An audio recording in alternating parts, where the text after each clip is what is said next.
The main thing I want to tackle today is the fact that the tree is beginning to get a bit overgrown underneath, and I have it on a reasonably high bench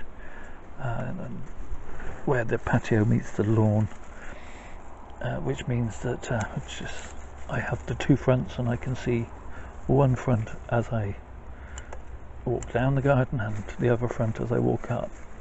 But one of the things I've noticed is that we've got a lot of new shoots growing from down low on the trunks, which is spoiling the view of the trunks underneath, which is one of the the great things about this tree, is you have this confusion of trunks all stemming from that main X trunk, as it were. So what I want to do is try and reduce some of this growth underneath, exposing some of those trunks inside.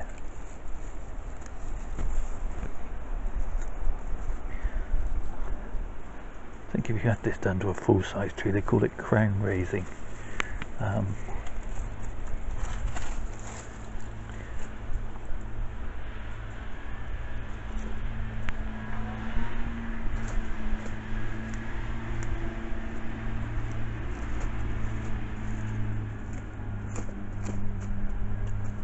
Same time I was doing this, I have to be careful not to chop off anything I want to keep. So structural pruning is always so much easier on a deciduous tree that's lost its leaves. Of course, this being a hornbeam, it doesn't always lose its leaves, just tend to hang on to them a bit. But I think that's better. That's allowed me to see inside a little better. There's a weed in there.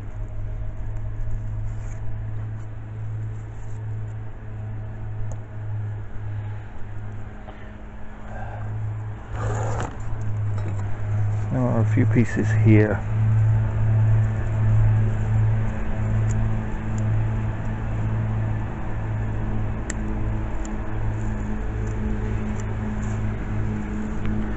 Growing downwards.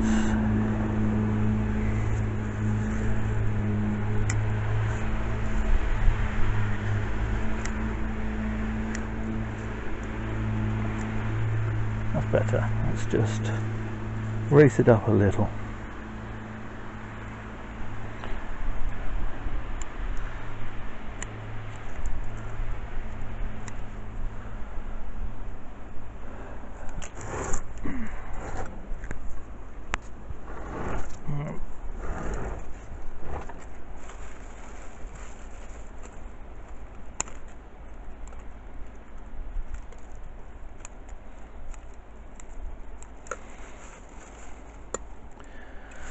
There we go. I think that's enough for now. I'll put this back on the bench, and we'll put this video in the can, and eventually it'll all get put together into one long video for the year. It's the 14th of September, and although I've been pinching out this tree quite regularly, it's had a couple of shoots that have got away, but I've let them grow out because remembering that this is actually one whole tree, just a little bit of extra growth doesn't do a tree any harm, and allows it to put a bit of strength back into itself. But I'm just finding them a little bit annoying when I walk past this tree and I've got these couple of growths sticking up, so I'm just going to shorten them off, and that's about it really. I'm going to continue on with this time lapse. Well, it's not a time lapse, is it? It's a time jump, time skip, and we'll upload this tree, or this video rather, on this tree later in the year. For me, it'll be sort of nowish for you guys, I guess, but yeah, I'm still thinking I'm getting the effect that I want, which is when you look at a copse of trees on a hill, this is the kind of shape you see. I think I'm going to lift the crown slightly come winter, when I can actually see the structure a bit better. I'm going to have to repot it next spring anyway, otherwise it'll be a nightmare to get out of this pot with the belly if it gets too root bound. But I want to lift the crown slightly so that you can see the undercarriage, as it were, of this marvellous trunk that's forming these trees from its sprouting boughs. So yeah, it's doing quite well. It is beginning to settle down for autumn, and beginning to show a few yellow leaves here and there, telling me autumn's not too far away.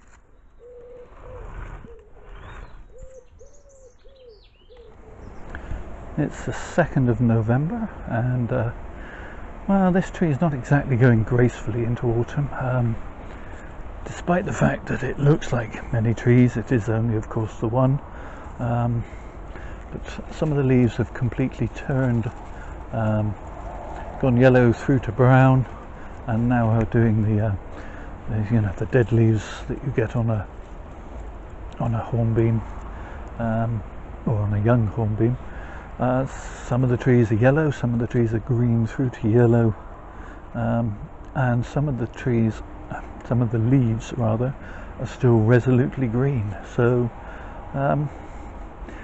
it's still doing its thing for a bit longer.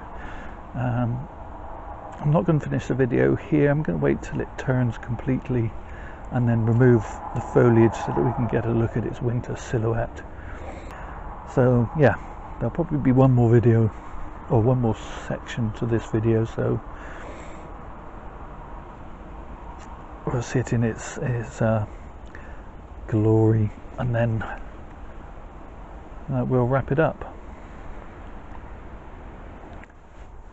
It's the 21st of November 2020, and this tree is just about gone into dormancy. There are still a few leaves that are a little yellow, and even one that's still green now, but I'm looking at kind of putting this tree to bed a little bit, and what I want to do is strip off a lot of these old leaves that make it look like a juvenile tree, in that if you look at a full-size hornbeam way up in the sky, they tend to lose all their leaves to the wind. There's trees that are younger and shorter, and those that are clipped into hedges, so they have mostly juvenile branches and foliage that are clipped back each year and regrow. It's only those that hold on to their leaves. So yeah, the fact that the tree has all of its leaves on actually hides all this wonderful branches and winter interest, and also makes the tree look more juvenile, because it's full of this dense brown foliage. Well, you could say I'm taking a little risk, because these leaves do offer a little protection to these buds, but I don't think it's going to be particularly a real issue. And I really want to see throughout this winter. I can put this on a bench where I can see from the kitchen window, so even if I don't come outside, I can see the tracery of branches and things, so that's good. This tree is going to be repotted in spring due to the shape of its pot. Otherwise, leave it in there too long, it's going to be really difficult to get out. But and another job I do want to do is to remove some of these lower branches to reveal a bit more of these trunks, as it were.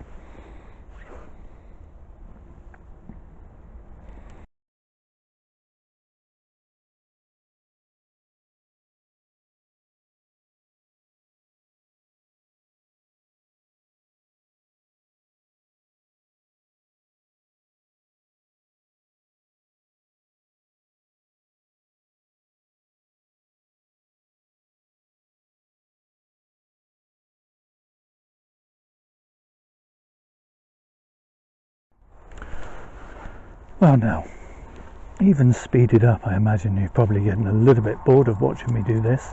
So I'm going to turn the camera off and continue, and we'll come back and look at the tree again once it's completely denuded of leaves. There we go. So that's the whole tree, well, pretty much denuded. I've left a couple of leaves that were still green on, and I've missed the odd bit of leaf here and there, but they will chop off fairly rapidly now. As I've said before with this tree, it has two fronts essentially. There's this one and this one, and I like both equally, and I have the tree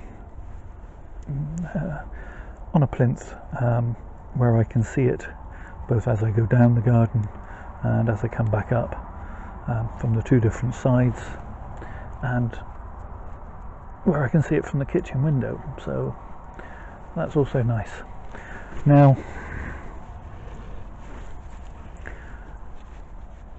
it is looking very wintry now, and I like it as such, but I can also see that I've got a lot of crossing branches and things that I want to remove, and as I said, I also want to raise the crown slightly so I can see more of this glorious trunk. And I have to keep reminding myself sometimes that it is just the one tree, not many trees. If I move the camera in to this position, you can maybe just about make up where the original root base was severed there at that point.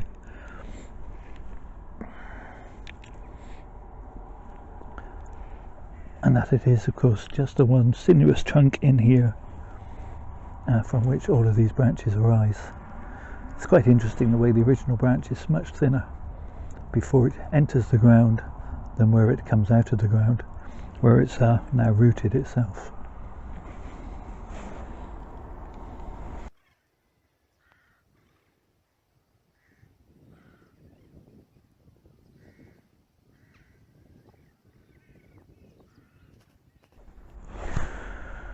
Okay, so having been all the way around the tree,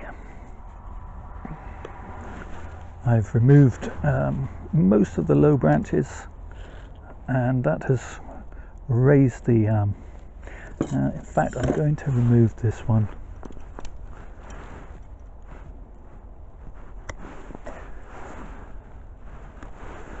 And this. I'm going to take that bit out.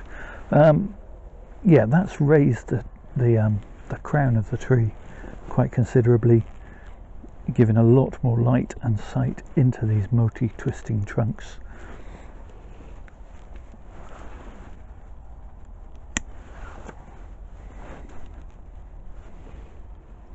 Yeah, I'm happy with that at that level, and now we need to look at some of the upper layers of this tree. So we have a lot of crossing branches that are possibly going to rub together, and I'm just going to remove some of those offending ones like so. We've also got in some of these areas like here, as well as those crossing branches, we have a number of branches emanating from the same spot, which will lead to kind of a knuckle forming, which won't be an attractive look. So I'm just going to nip a few of these out, which will be good come repot time, because it will help balance the loss of roots that will be removed when I repot this tree. Save a bit of time in the actual repot. And there's a very long branch here that's sort of crossing another tree or another trunk.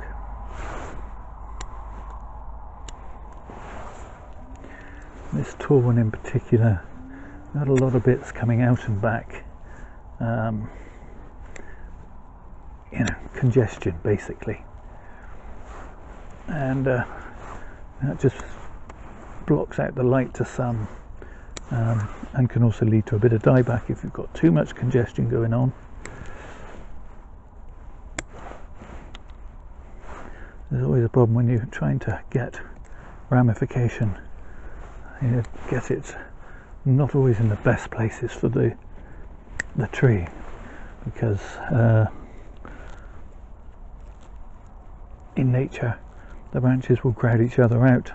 Survival of the fittest strongest branch will push through, the rest will die back, and it's in bonsai that's fine, but 9 times out of 10 it will be the branch you want to keep that will die out rather than the one you don't. So it's just a little bit of trimmage just to keep things in shape at the top here. This is a trunk that's working its way up from the base, so I'm going to keep that and let it grow on a little bit thicker. That's this one, which has come up to here.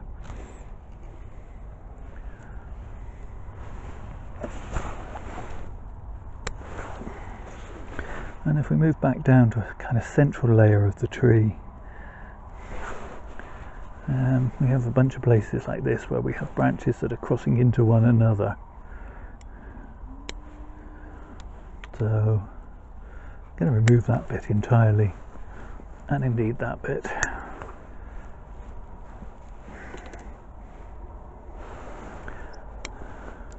Not even sure we need this branch here. I'm going to remove that branch.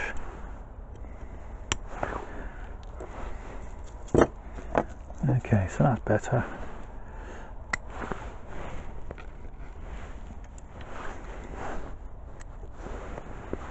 And we have some odd strange bits that are growing one into the other here. And likewise here.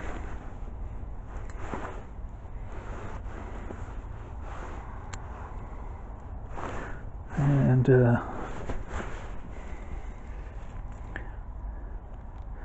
strange old piece just here. Get rid of that.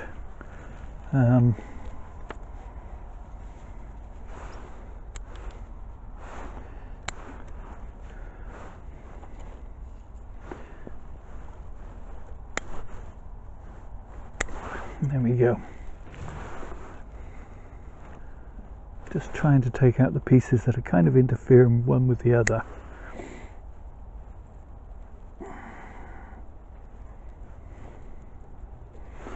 I don't like that piece.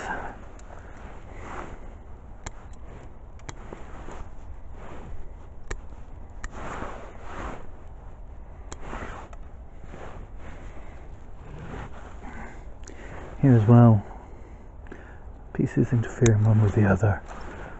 But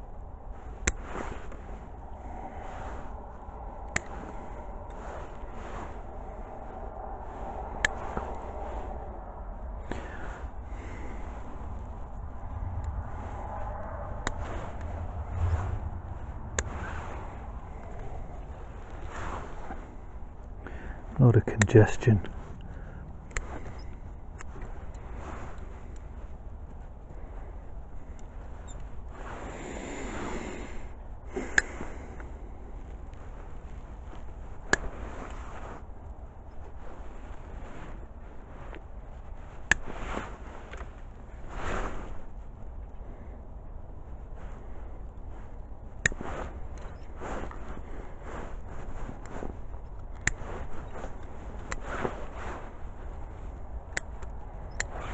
Okay. I'm going to put on one piece of wire, and that's just here at the front of this, well, this front.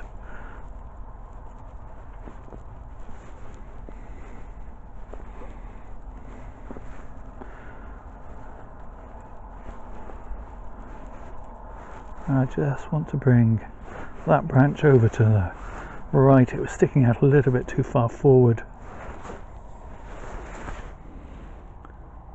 There we have it. So give you a quick three. Actually, there's another piece needs to come off. just there. And puppies. Okay, yeah, that's better. So, down we go. Quick 360.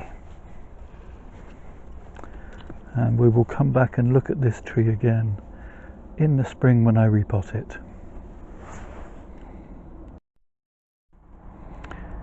So in these troubled times, please, please, please do take care of yourselves. Stay safe.